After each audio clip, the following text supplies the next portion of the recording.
வணக்கம் நண்பர்களே. இந்த மரத்தை பார்த்தா விட்டுறாதீங்க. இந்த மரத்தை வச்சு நம்ம முக்காலமும் குறி சொல்லலாம். இது என்ன மரம்னா பரஞ்சோதி மரம். இந்த மரத்தை பௌர்ணமி அன்று காப்பு கட்டி அதனுடைய வேறு, பட்டை, பிசின் இது 3 எடுக்கணும்.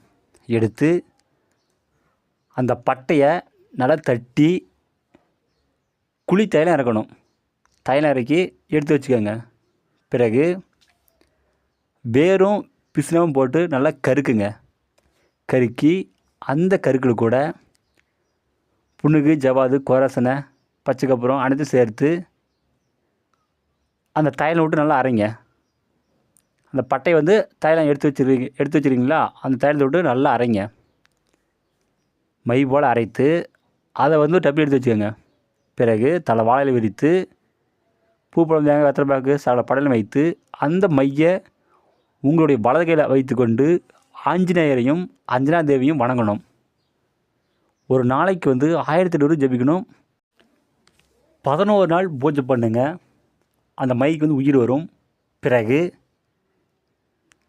வெத்தலில் தடவி விளக்கு ஒளியில் பார்த்தீங்கன்னா குறி தெளிவாக சொல்லலாம்.